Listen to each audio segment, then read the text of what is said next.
Kollox qed jindika li l-Ministru Ian Borg ra dokumenti ta' returns tal-VAT u t-taxxa tal-Prim Ministru Robert Abela. Iżda l-istess Abela qed jirreżisti li jkun trasparenti man-nies. Meta mistoqsi minn Net News, il-Ministru garantilna li Abela għandu kollox in regola mingħajr ma tal ebda prova. Ian Borg hu magħruf kemm qrib il-Prim Ministru, partikolarment fil-ġlieda l-leadership laburista biex Chris Fern ma jispiċċax fit-tmexxija tal-partit. U kim dan il-mod li wieġeb id-domandi tagħna dwar dan l-aħħar skandlu li qed jiddomina l-tmexxija tal-Partit Laburista. U sa fejn informat il-Prim Ministru m'għandu ebda problema fil-history tiegħu relatata mat-taxxa. Fl-aħħar jiem Net News bat mistoqsijiet lil Robert Abela madankollu għadna bla risposta. Għaldaqstant kellna nistaqsu direttament lil ministri li skondi kellhom iduru mad-domandi u ma jwiġbux.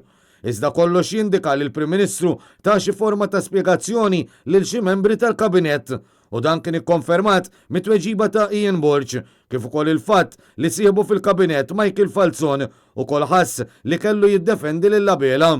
Dan kif iffaċċjat bl-istess mistoqsijiet, il-Ministru Falzon ukoll tax jifhem li ra dokumenti tal-Prim Ministru u jħossu rasu mistrija. Ma naħsibx li hemm xi ħadd tagħmel xi ħaġa ħażina li mbagħad iddur għall-Prim Ministru li qatt ma kellu problemi ta' dan it-tip. Iżda mhux tal-istess sentiment il-Ministri Mirjam Dalli, Aron Farrugia u Clayton Bartolo fejn kollox jindika li dawn qatt ma raw returns tat-taxxa ta' Robert Abela.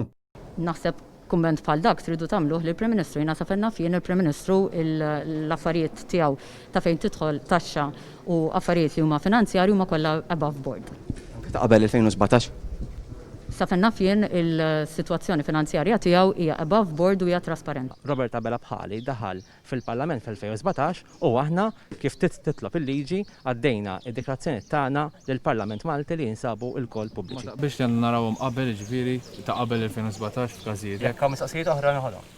Mhux ħadd biex ibniek taqbilx li għandix narawhom qabel. Prim Ministru il-VAT returns u tax returns tiegħu huma diġà pubbliċi ta' wara l-2017 u allura hemmhekk għal ta' qabel, il-VAT u t-tax returns ta' qabel l-2017. Il-Prim Ministru ġa tkellem fuq dak ir-rigward u m'għandi xejn treatment ma' dak. Jiġifieri ma taqbilx għandi preżent.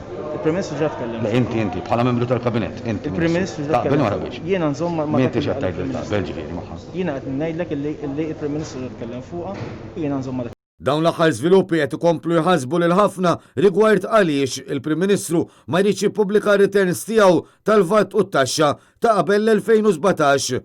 U dan minkejja li kien l-istess Robert Abela li għamel pressjoni fuq il-Kummissarju tat-Taxxa biex jinvestiga lil kap tal-Partit Nazzjonalista Bernard Grech fil-perjodu meta ma kienx għadu fil-politika.